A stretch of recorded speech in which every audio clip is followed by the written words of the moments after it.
I am continuing my reading. What I'm doing in this series is to read through the entire standard works of the Church of Jesus Christ of Latter-day Saints. This consists of the Bible, the Book of Mormon, the Doctrine and Covenants, and the Pearl of Great Price. I am reading in a chronological order of events, not according to publication or volume, so I will be skipping around a bit as I move along.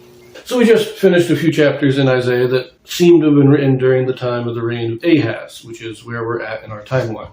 Just before that, we did read a little in Ether to get us caught up in the Jaredites, and we read the book of Micah. All of this is happening at the same time during the reign of Ahaz. Or Micah and Isaiah are, Jotham, Ahaz, Hezekiah. But we are now returning briefly to the histories. This will be in 2 Kings. I'm going to read 2 verses in chapter 16. I should have read these in my last reading in 2 Kings about Ahaz. This was really part of the same thing, I just forgot to. So I'm going to read them here. Then we're going to read the first 4 verses of chapter 17. And then we will return to chapter 16 and read the last 2 verses. So this is going to start us off with verses 17 and 18 of 2 Kings chapter 16.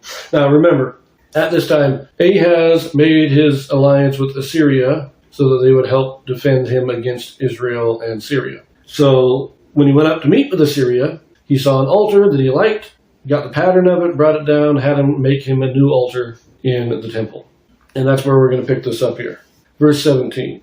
And King Ahaz cut off the borders of the bases and removed the laver from off them, and took down the sea from off the brazen oxen that were under it, and put it upon a pavement of stones. And the covert for the Sabbath that they had built in the house, and the king's entry without, turned he from the house of the Lord for the king of Assyria. So not only did he built a new altar for public sacrifices, he kept the brazen altar, remember, he kept the original brazen altar for his personal worship, but had this big, opulent, ostentatious altar built for public worship. Now, it says the sea, this was like the baptismal font set on the back of 12 golden oxen. He's taking it off, and he is giving it to the king of Assyria. And he's giving a lot of stuff from the house, from the temple, as well as his own house. This is the treasures that he is giving to the king of Assyria as part of their alliance. So he's not just replacing the altar, he's dismantling several other parts or several other furniture from within the temple. Now let us go to chapter 17 here, verses 1 through 4. States here, in the 12th year of Ahaz, king of Judah, began Hoshea, the son of Elah, to reign in Samaria over Israel 9 years. And he did that which was evil in the sight of the Lord, but not as the kings of Israel that were before him.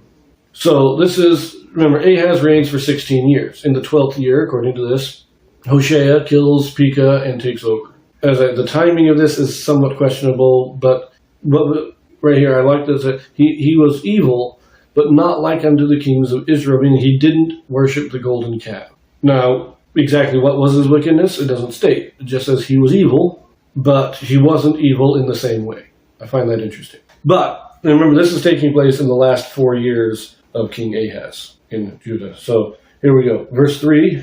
Against him came up Shalmaneser, king of Assyria, and Hoshea became his servant and gave him presents. And the king of Assyria found conspiracy in Hoshea, for he had sent messengers to So, king of Egypt, and brought no present to the king of Assyria, as he had done year by year. Therefore the king of Assyria shut him up and bound him in prison. So Hoshea becomes a vassal state to Assyria, paying them tribute every year. And then one year he doesn't send the tribute because he's made an alliance with Egypt, and he thinks Egypt is going to defend him against Assyria.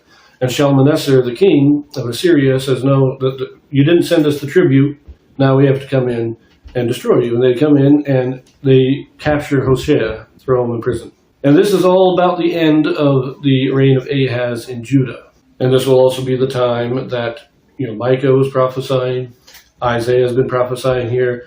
The prophet Hosea in Samaria is probably still prophesying at about this time. So we have all these prophets warning the north, warning Israel about the destruction coming and how Assyria is going to destroy them. And yet Hoshea believes that by making this alliance with Egypt, he will be protected from Assyria.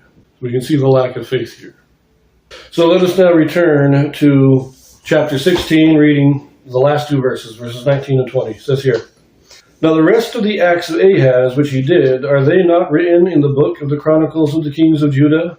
And Ahaz slept with his fathers, and was buried with his fathers in the city of David, and Hezekiah his son reigned in his stead.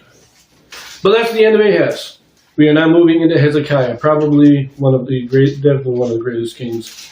But we're going to leave that here. My next reading will actually pick it up in the book of Nahum, because he also prophesied about this time. So we'll see you there.